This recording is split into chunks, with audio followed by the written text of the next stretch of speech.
pessoal tá entrando, aguardar só.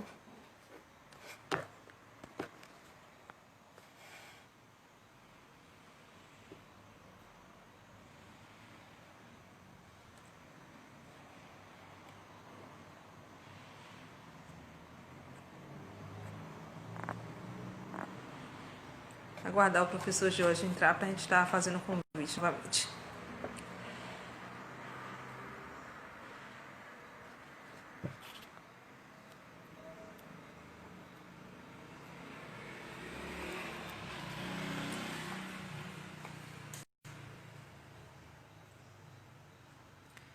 Lembrando que essa é a última live desse quarto ciclo de live. E que após essas lives a gente vai dar uma pausa. E só após o dia 15 a gente vai verificar a possibilidade de estar retornando com os ciclos de lives. Mas neste meio tempo vocês não podem, não percam, não deixe de estar entrando no nosso Instagram. A gente vai estar com novidades, algumas dicas aí para vocês. Tamires, você é muito obrigada, mediadora show.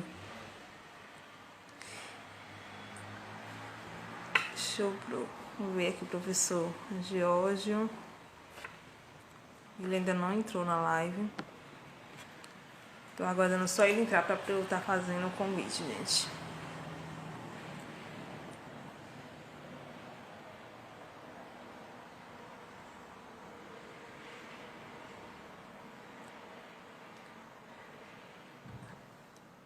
De início, já agradecendo a todos vocês pela presença. Aqui, o professor Jorge entrou, tá?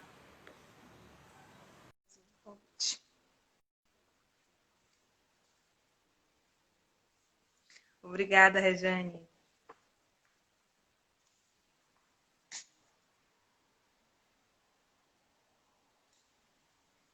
Só aguardando o professor Jorge entrar para a gente dar continuidade. Olha ele aí. Mudou um pouquinho aqui a posição que eu tive que botar para carregar o celular. Pronto. Mas vamos lá, né? A história de que eu falando de Foucault, ninguém gosta de matemática, tá vendo? Tá falando tanta coisa legal da matemática, mas vai ser mais legal quando falar de Foucault. Então, vamos lá. Vamos lá para as humanas, né? Que está falando dessa questão da pesquisa básica, matemática, física, etc., química também. Vou posicionar isso aqui melhor, pronto. Agora acho que está melhor. E a outra pergunta é as humanas, né? O que, é que as humanas fazem? É só a engenharia que gera o produto. A engenharia ela gera o produto na ponta. Mas se não tiver esses conhecimentos de matemática, química e física que eu citei, não funciona. Vamos para as humanas, e aqui fica mais claro ainda algumas coisas ligadas. A Covid aqui é bastante reveladora para a área das humanas. Né? A primeira coisa, né? Compreender a propagação do vírus. Então, todo mundo fala de compreender e tecer combate ao vírus, etc. E tal. Primeira coisa, para você compreender a propagação do vírus e tecer formas de combate, você vai ter que compreender hábitos alimentares, você vai ter que compreender questões de higiene e os hábitos de higiene de cada, porque isso vai variar de uma população para outra. E aí isso envolve você cair inevitavelmente no campo da cultura, que será estudado pela antropologia, pela sociologia.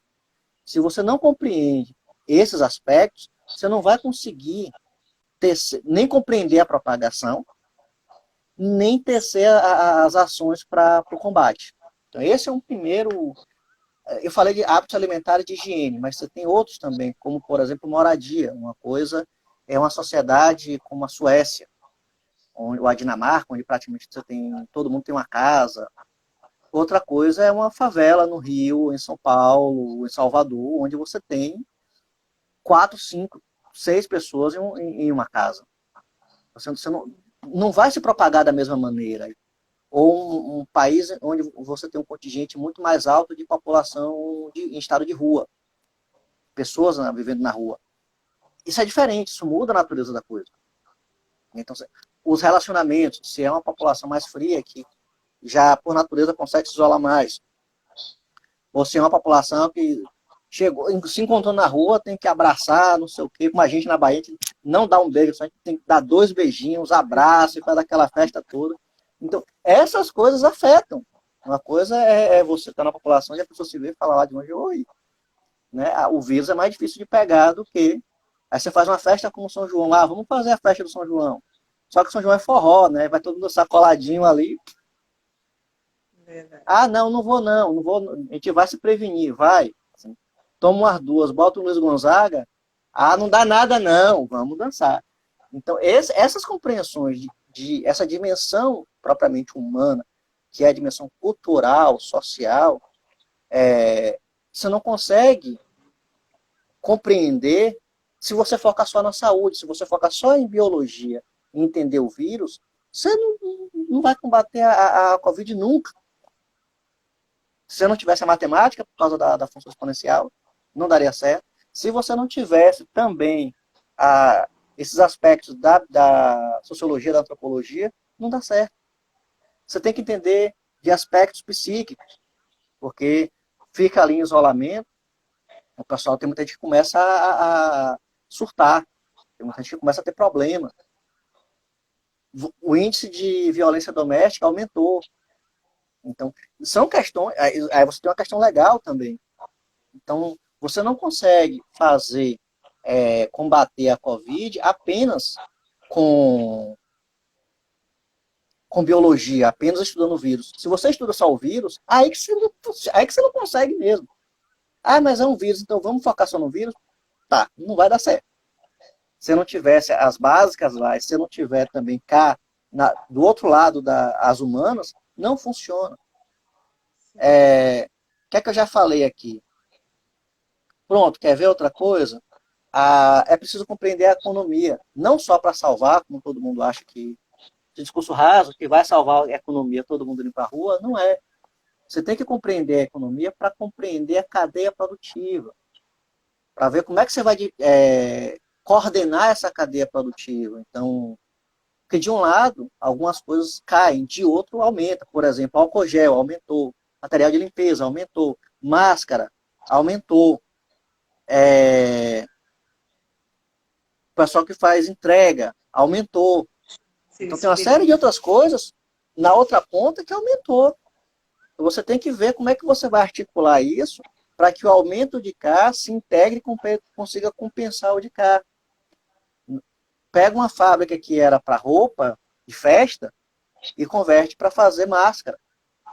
Então, e o governo pode ajudar dessa maneira, né? A produção de alimentos, que pode ser alterada. Então, você precisa de economistas também, né, para pensar a cadeia produtiva, para ajudar no combate.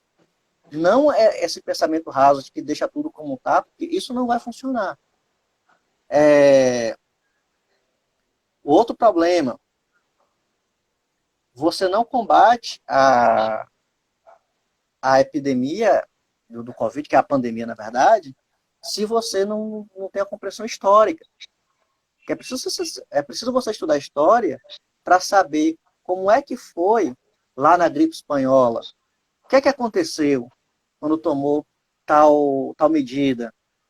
Como é que a população reagiu com tal ação? Então, é preciso você estudar história para você compreender as medidas e as políticas públicas que foram implantadas. O que é que deu certo, o que é que não deu, por que não deu certo, por que deu certo, como a população reagiu, como não reagiu, como isso tinha a ver ou afetava na desigualdade social, ou como uma determinada desigualdade social afeta em uma determinada medida. Mas isso aí é história. Quem vai estudar gripe espanhola, os outros surtos de Covid no passado e outras epidemias no passado, não só de Covid, mas de outros, o professor da história. Né? Então, a peste negra, a varíola, não sei o quê, é o professor da história que vai estudar. Então, é importante conhecer a história, claro. A Covid mostra isso com muita força. Outra coisa que é a área de vocês, a administração. Assim, você precisa de alguém agora para conhecer tudo isso. Quais políticas públicas podem ser implantadas? Quais políticas públicas podem ser organizadas aí, defendidas para o combate. O administrador aí agora, ele cumpre um papel crucial em pensar isso, pensar as políticas públicas. E no Brasil se reduz política apenas a um partido X ou Y, e não se pensa os projetos. Você pensa política sem pensar o projeto político. E pensar um projeto político significa pensar as políticas públicas. Né? E aí a administração também entra com força nesse caso. E combater essa pandemia envolve tudo isso. Eu falei da pandemia até então, mas só que ela apenas deixa óbvio e deixa um tanto claro coisas que já aconteciam. Vamos sair da pandemia, vamos para o celular.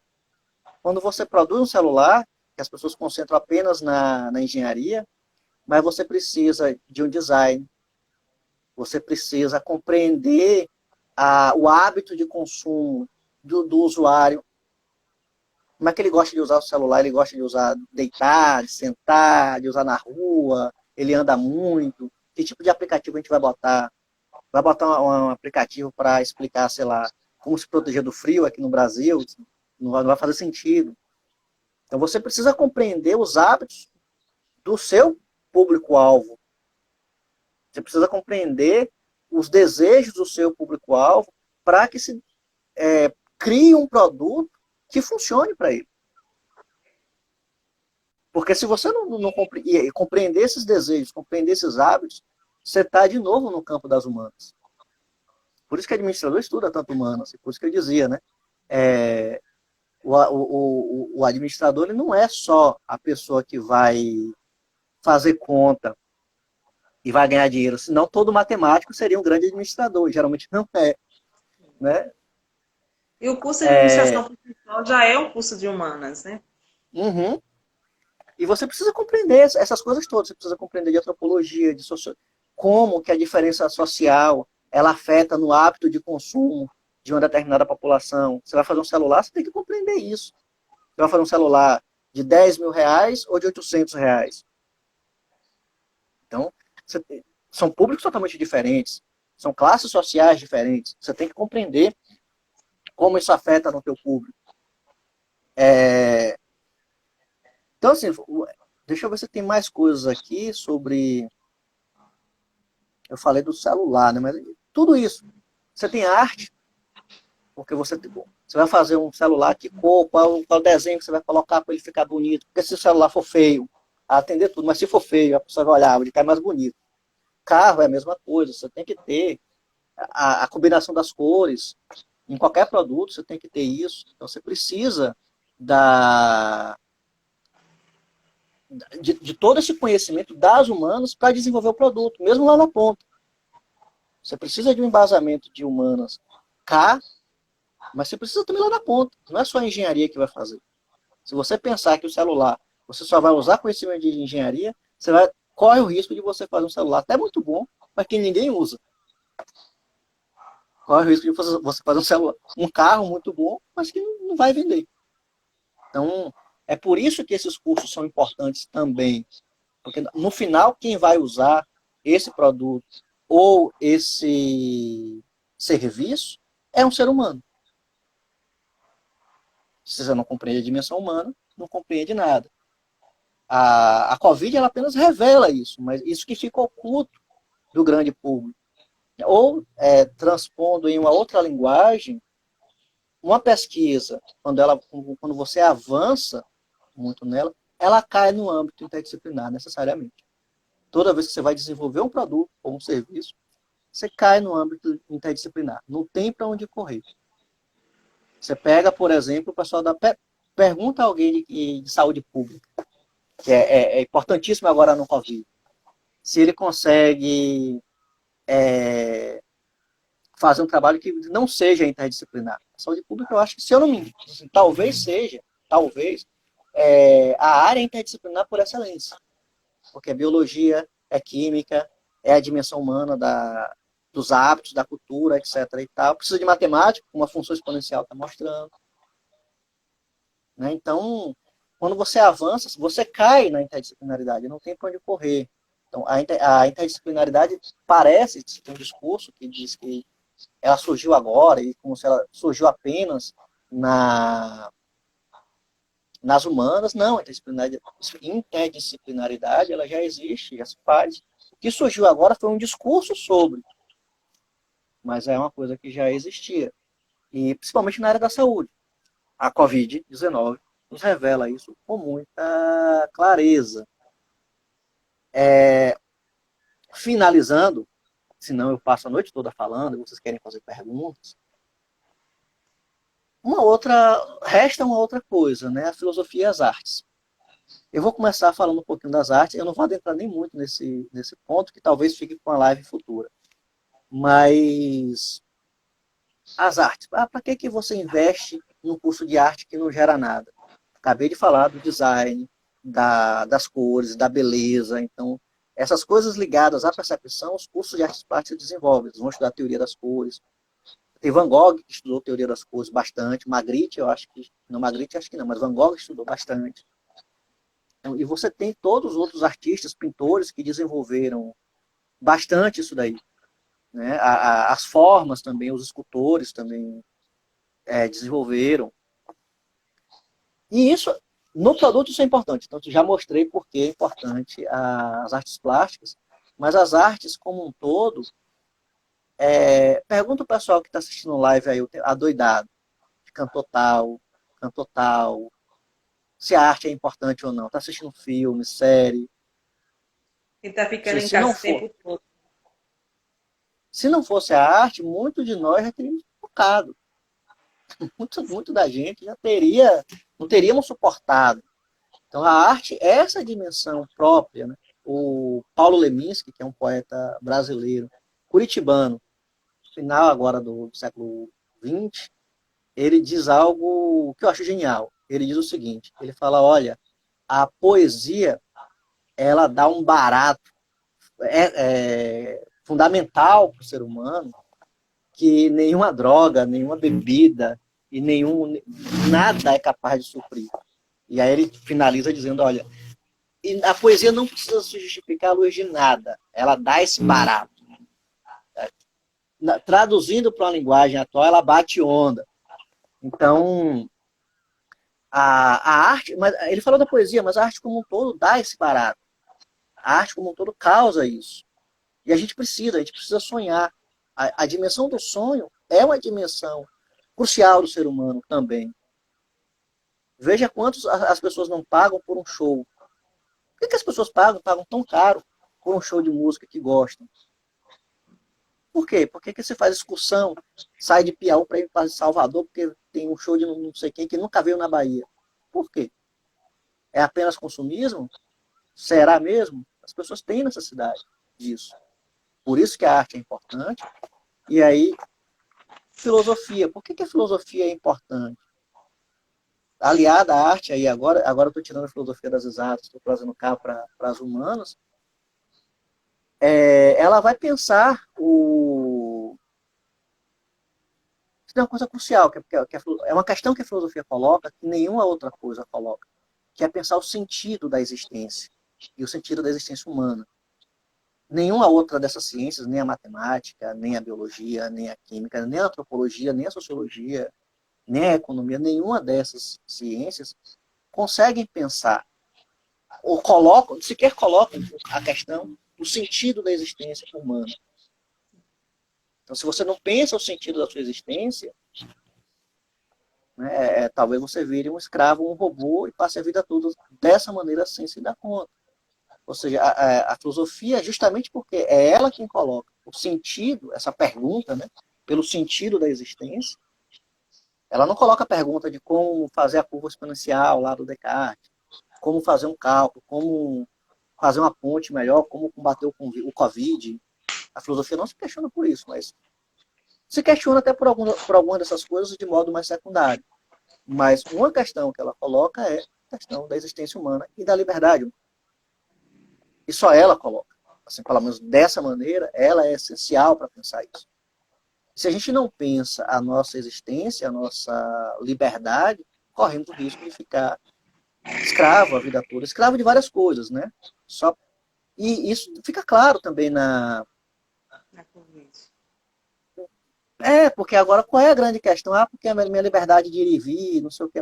Na primeira questão, antes dessa, que é mais essencial, é o medo das pessoas de morrer. Então, o medo de morrer, ela coloca a segunda questão. O que é que eu fiz com a minha vida? Então, muita gente, quando, poxa, eu posso pegar esse vírus, posso me contaminar, posso bater as botas. E aí, o que é que eu estou fazendo da minha vida? Então, é, esse medo de morrer, de perder um ente querido, que está abalando todos nós, nos faz questionar um pouco pelo sentido. A morte nos coloca a questão do sentido da nossa existência. Né? Essa é uma primeira. Você tem uma questão um pouco mais importante, também mais rasa que essa, que envolve a discussão sobre minha liberdade e a liberdade do outro. Então, liberdade, ela coincide com a ausência de regras. Então, um Estado, uma sociedade para ser livre, ela é totalmente sem regras e todo mundo pode fazer o que quer. Então, a liberdade significa que eu posso matar, posso divulgar fake news, ou eu posso colocar a vida de todo mundo em risco porque eu quero fazer uma festa. É a liberdade. Né? A própria questão das fake news também, a gente é livre para pensar o que a gente quer, até que ponto. A filosofia, ela acompanhando todas essas ciências, ela coloca essa questão, que a difere de todas as demais. Então, a Covid, vamos lá, né? Sintetizar e parar de falar, deixar os outros falar, que eu falo para os cotovelos. Para quem não sabe do diálogo prévio com a Amanda, eu disse a ela o seguinte, eu falei, Amanda, eu vou escrever tudo, porque senão eu falo demais. Eu quero falar só 45 minutos, de meia hora a 45 minutos. Ela me disse, tá ótimo, Jorge. O meu meia hora, 45 minutos foi isso. E eu escrevi. Se eu não tivesse com nada escrito aqui para me basear, teria sido pior. Vamos lá. Em síntese, a Covid-19 nos revelou, primeiro, que a universidade, primeiro, ela revela o que a universidade faz e em que ela difere de uma faculdade ou escola. Eu acho que está público para todo mundo, notório, as pesquisas, os projetos de extensão que estão sendo feitos estão na mídia.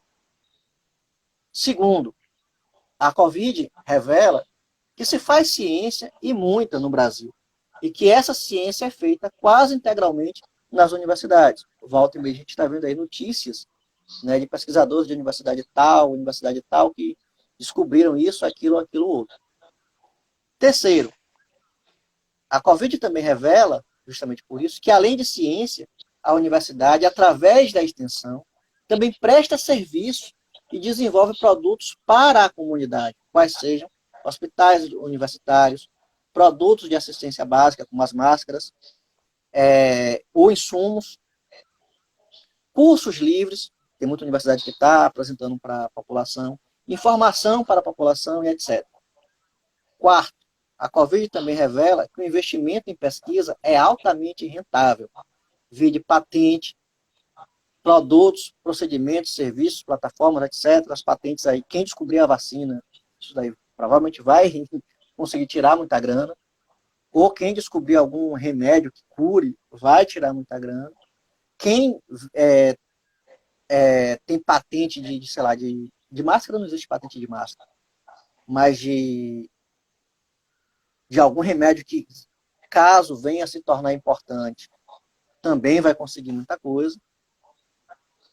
Quinto, a Covid revela que o investimento em pesquisa básica, matemática, biologia, aquelas bem chatas, matemática, biologia, física, filosofia, lógica na filosofia, essas pesquisas que, entre aspas, não servem para nada e não dão resultado, então o investimento em pesquisa básica é ainda mais importante do que em pesquisa aplicada, como revela a importância da matemática, física, biologia e da filosofia no caso do campo da lógica. E sem os computadores também, seria complicado a gente se comunicar, seria complicado a gente combater isso. Sem computador, sem notebook, sem live de várias pessoas. Sexto lugar, a Covid revela que as exatas não funcionam adequadamente sem as humanas. Você precisa da antropologia, você precisa compreender os hábitos alimentares, os hábitos de higiene, as desigualdades sociais, tudo isso para você fazer um combate adequado. Então, as exatas não funcionam sem as humanas para o desenvolvimento de qualquer produto ou serviço. Então, para qualquer produto ou serviço, as humanas têm que intervir. Sem as humanas... Espera aí, me perdi aqui. As humanas devem intervir nesse desenvolvimento de produto ou serviço, porque você pode inviabilizar todo o processo, né? Então, se você não compreende a história que eu falei do celular, você não compreende, você pode fazer o melhor celular que ninguém vai usar. É o caso da Covid. Assim, você pode ter a melhor descoberta do vírus, se você foca só no vírus, mas se você não compreende o resto, os hábitos alimentares, os hábitos, todas as questões culturais envolvidas e sociais, não vai funcionar. A Covid revela também aquilo que eu falei lá atrás, sobre o senso comum e etc. e tal, que a universidade, eu entendo que ela deve dialogar e se conectar com a comunidade, e até mais do que ela tem feito, é crucial isso, mas dialogar e se conectar com a comunidade não deve significar necessariamente uma repetição a crítica, uma repetição sem nenhuma crítica do senso comum. Porque repetir o senso comum sem crítica alguma é repetir que a Terra é plana, é repetir que não tem vírus, que ninguém vai morrer, que todo mundo pode sair. É que alguém tomou a cloroquina e não morreu, então a cloroquina cura. Então, esse tipo de repetição é repetição do senso comum. E outras coisas mais graves, como mulher é um ser secundário, o negro é inferior e o homossexual deve apanhar para ser curado. Isso é um discurso típico do senso comum, que a universidade deve ter todo o cuidado do mundo para não repetir sem nenhuma crítica. Né? E, por fim, ela revela, eu acho que essa talvez a grande revelação, né? Que somos indivíduos, a gente pode morrer, indivíduos finitos, suscetíveis à morte. Muita gente tinha esquecido disso e por isso não questionava o sentido da sua existência. E dois, que a gente vive em sociedade. Muita gente acha que vive sozinho e por isso acha que pode fazer o que quer e a liberdade dele significa ele fazer o que bem entende, sem nenhuma lei, nenhuma regra para isso. Então, e isso implica, né, necessariamente questões para o problema da nossa individualidade, da nossa liberdade e da nossa existência em sociedade, em comunidade. E para isso você precisa das humanas e da filosofia. Então a Covid revela, acho que tudo isso e mais um pouco, que eu não vou falar mais, senão a gente vai à noite. Eu encerro, Amanda, muito obrigado, agradeço a todos pela presença e pelo convite de vocês aí do DA de ADM.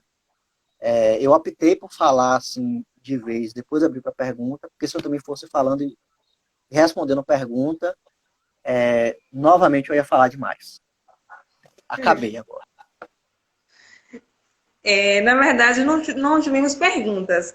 Tivemos algumas constatações, como Tamires falou aqui, que sempre voltamos ao mesmo ponto sobre os números.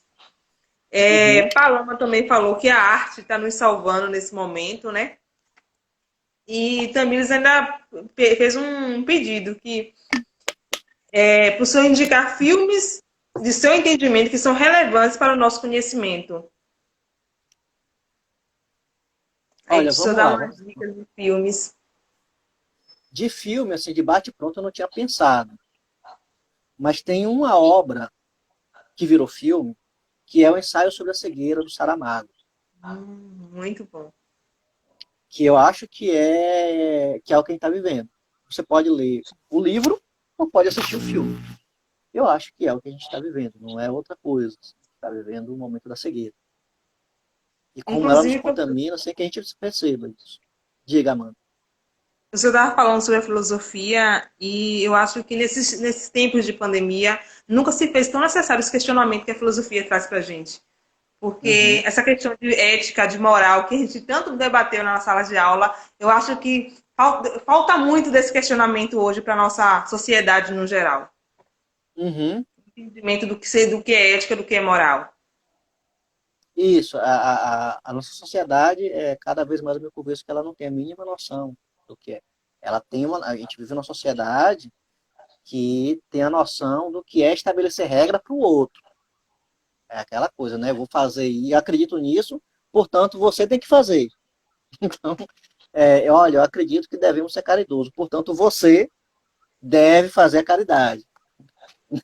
Né? Isso é totalmente o contrário da moral. Ah, eu sou contra o casamento homossexual, portanto você não deve casar. Mas se você é contra o casamento homossexual, você não casa.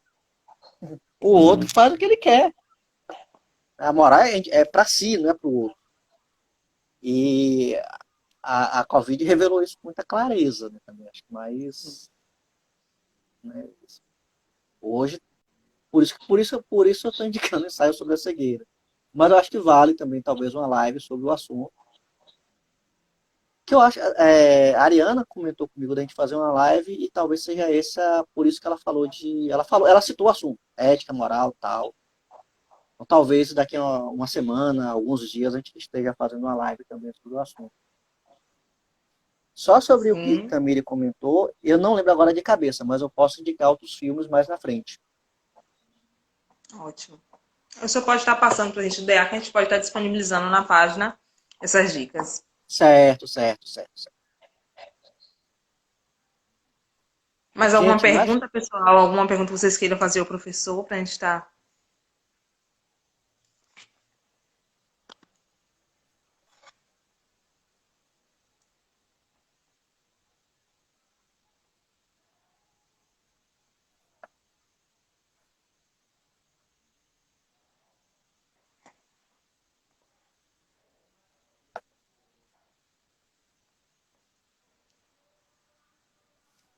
eu acho que não. Eu falo mais que todo mundo, né? Então, Aqui, ó, Tamires falando que a gente não devia parar com o projeto de lives e para o senhor poderia abrir já um próximo ciclo aí de lives. Quem sabe justamente com esse tema, ética e moral. pode ser. O projeto de live, eu acho que vocês não, né, se vocês puderem manter, eu acho, eu gosto desse projeto. Então, assim, desde a primeira, logo quando começou, acho que foi Léo que entrou em contato comigo, depois Tamires.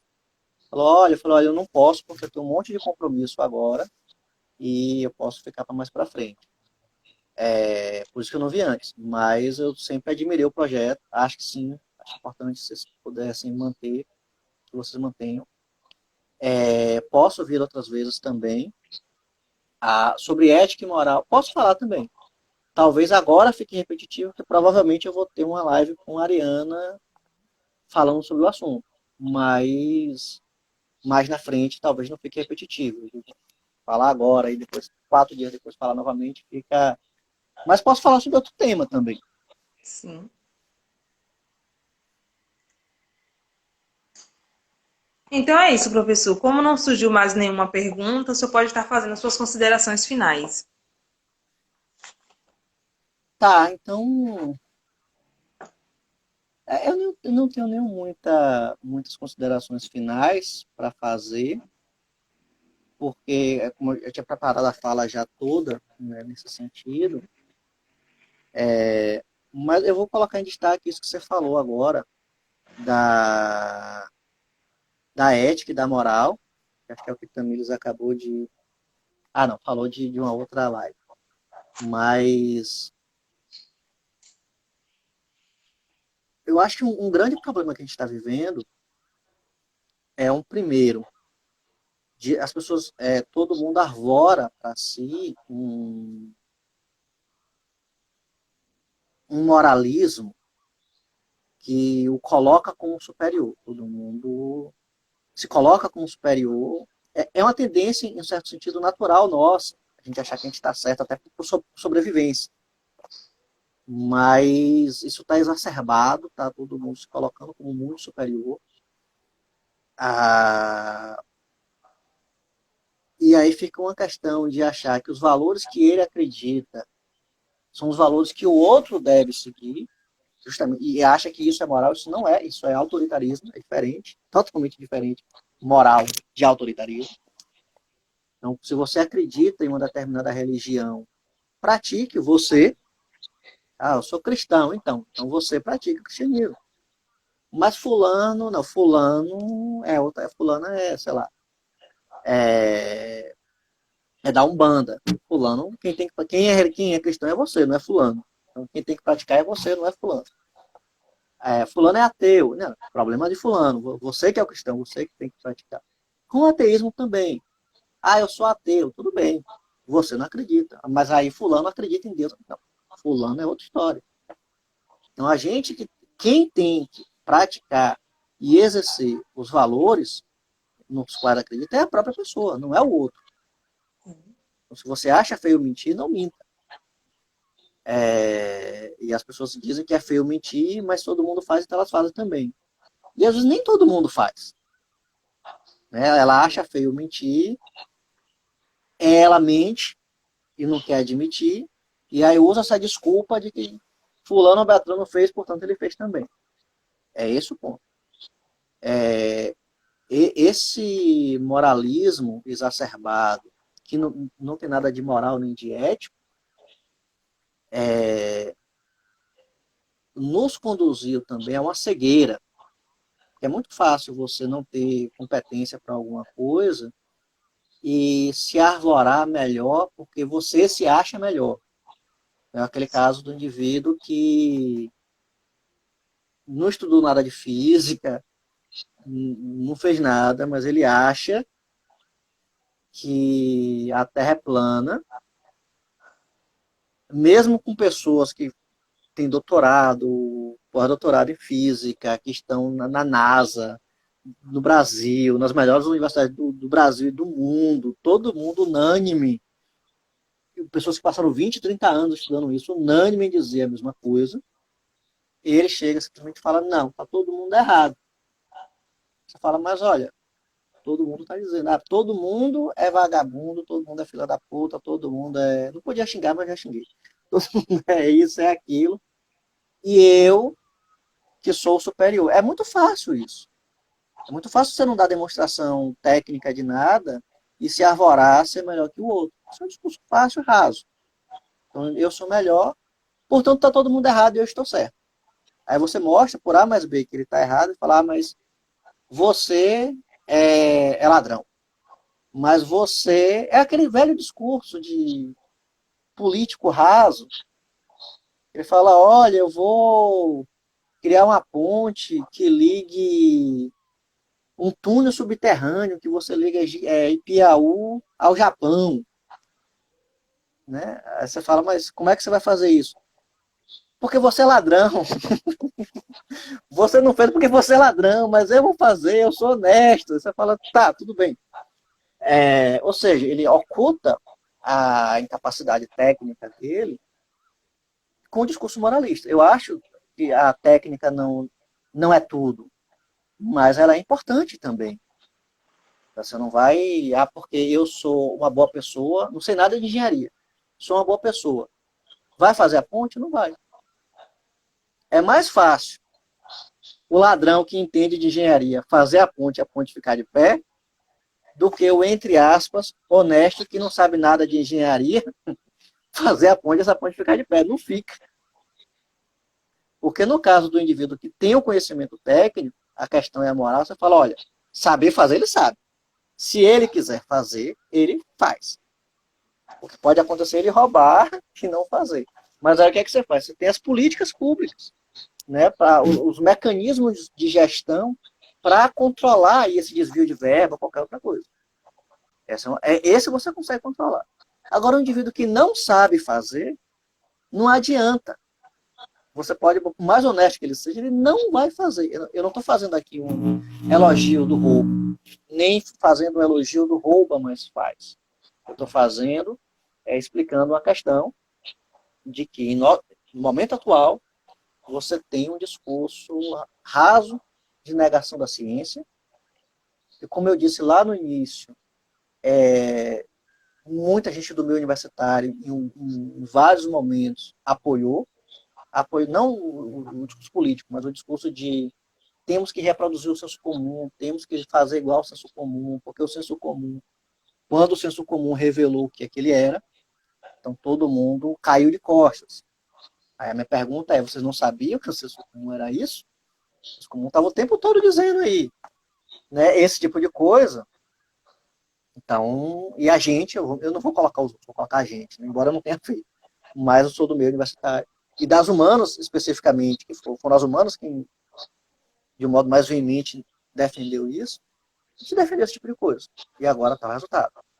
Ah, e isso é muito de um moralismo, que aí não é a questão do moralismo, é a questão do autoritarismo, de você achar que todo ditador ele se acha moralmente superior.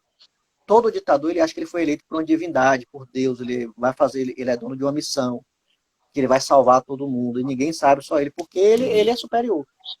Ele não estudou nada, não fez nada, não conhece nada, mas ele é superior. Então, é esse o problema. E isso transbordou, isso que era um problema que era mais individual, transbordou para... Ó, tem um pessoal que está dizendo que avisou. Diz que esse discurso de senso comum era perigoso. Então, ó, vocês que avisaram, é nós. É nós, eu também avisei. Mas, enfim, esse discurso desse moralismo, que acha que sabe mais. No caso da pandemia, assim, quantas pessoas não abriram a boca para dizer que os médicos do mundo todo estavam errados? Os médicos do mundo todo dizendo, e as pessoas, não, está errado. Você estudou. Porque você pode questionar uma ciência ou outra quando dá uma coisa que é polêmica. Tem um grupo que diz assim, um grupo que diz assado. Aí você, olha, não conheço muito, mas eu acho que é por aqui. Mas quando você tem os profissionais da área todos em uníssono dizendo é assim, e aí você que não estudou dizer que não é, você pode até falar, é estranho, tal, mas eu não estudei. Mas dizer, todo mundo é vagabundo, eu que sou melhor, então eu que sei, é um discurso perigoso, e isso transbordou para a política. Então, um dos problemas, porque isso tem em qualquer lugar do mundo. Isso já existia no Brasil antes também. O problema é que isso fugiu do controle e transbordou para a política. E aí, quando transbordou para a política, isso vira uma questão de que as pessoas acham que não é importante ouvir um médico para falar da saúde, não é importante ouvir um físico para falar de física, não é importante ouvir um economista para falar de economia, só é importante que a pessoa seja uma pessoa boa, mesmo que ela não saiba nada. E é fácil ser uma pessoa boa, é só você dizer, olha, eu sou bom, eu sou mais honesto que você. Não tem nada que prove. Então isso transbordou para a política de um modo muito perigoso e, para nosso azar, isso aconteceu no momento em que chega uma pandemia. E aí, no momento em que chega uma pandemia, isso vira uma coisa que as pessoas se tornaram cegas. Né? Saiu sobre a cegueira do Saramago. O que cega, propriamente, são os afetos, o ódio. Então, quanto mais você está com raiva de alguma coisa, mesmo você consegue pensar. Qualquer um que esteja assistindo essa live, se voltar um pouquinho, rememorar as suas ações, vai lembrar que cometeu uma besteira ou outra movido pela raiva, movido pelo ódio. Todo mundo vai lembrar de alguma coisa que fez porque estava com raiva, estava com ódio, estourou. Isso acontece. Mas quando esse ódio vira crônico, eu estou falando aqui independente de partido político, de qual seja, de A, B ou C, de um lado de cá, de lado de lá, quando esse ódio vira crônico, as pessoas deixam de pensar e deixam de enxergar o óbvio.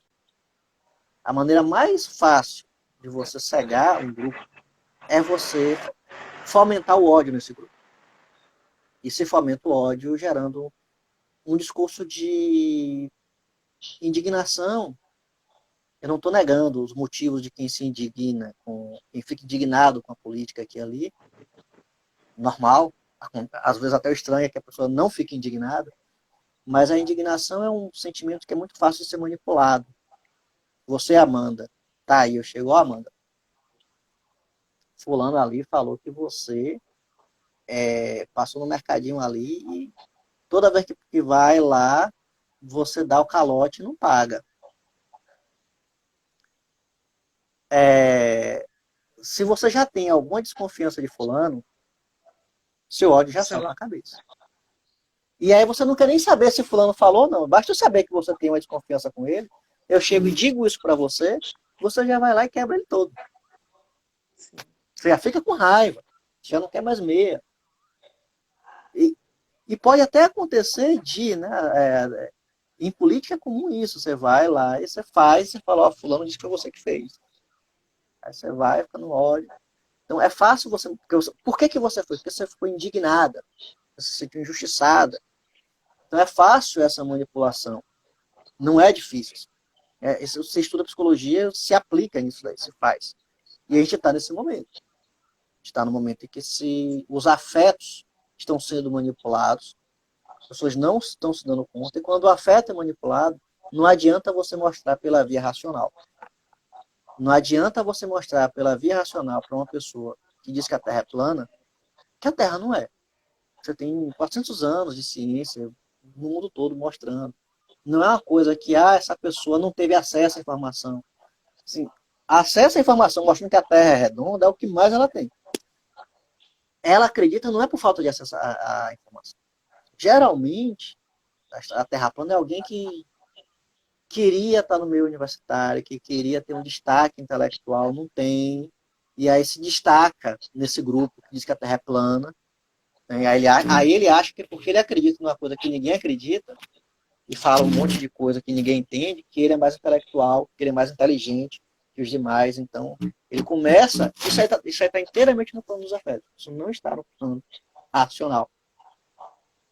Né? E não está no plano da falta de informação. Não é porque a pessoa não tem informação. Ninguém vai me convencer de que alguém acredita na Terra plana por falta de informação. Não é. Não, Esse discurso de que a universidade tem várias falhas. Ela falha em vários momentos. Mas e em vários momentos ela não consegue dialogar com a comunidade. Isso é verdade. Mas alguns discursos não foram falhas da universidade. Então, a Terra plana não é porque a universidade falhou em dialogar com as pessoas. Isso aí é algo. Né?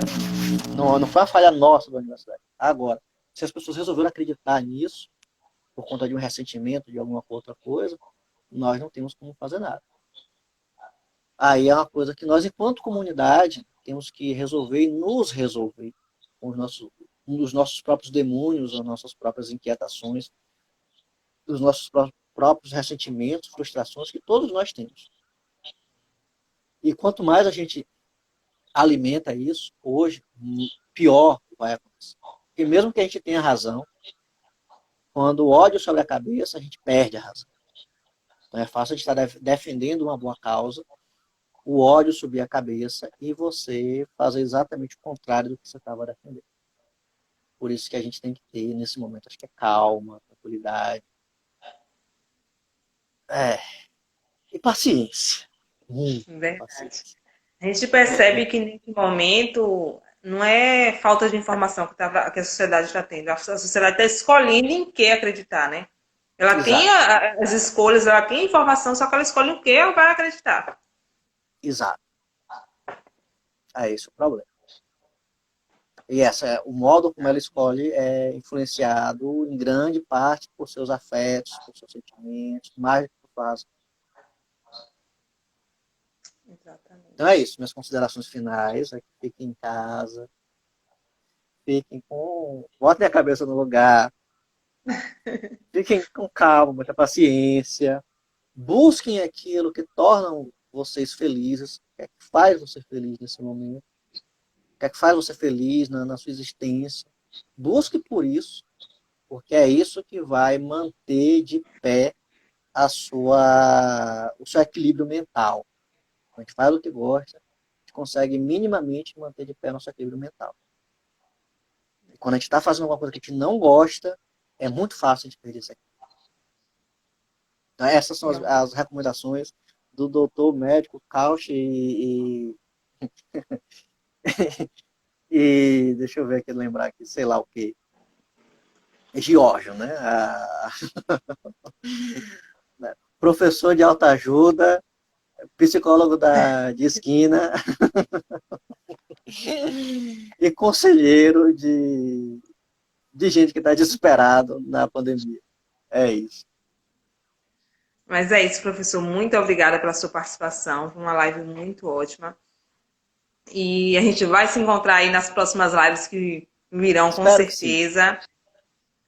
Vamos sim. Então, é isso, pessoal, também. Muito obrigada pela participação de todos vocês. Fiquem ligados aí no nosso Instagram, que a gente vai estar sempre com novidades e aguarde para ver se a gente vai dar continuidade realmente nesses ciclos. E mesmo se a gente não for dar continuidade, como eu disse, vai ter sempre novidades no Instagram. A gente também está com outros projetos que a gente vai estar colocando em prática agora. Então, fiquem ligados e é isso. Muito obrigada a todos. Eu também agradeço o convite, o pessoal de ADM, pelo projeto e pelo convite, agradeço pelas duas coisas, agradeço ao pessoal que está aí acompanhando a live, né, o carinho e a paciência comigo que eu falo, que é uma beleza. Mas, enfim, agradeço a todos vocês também. A gente agradece e até a próxima. Até a próxima. Tchau, tchau. Tchau, tchau, gente.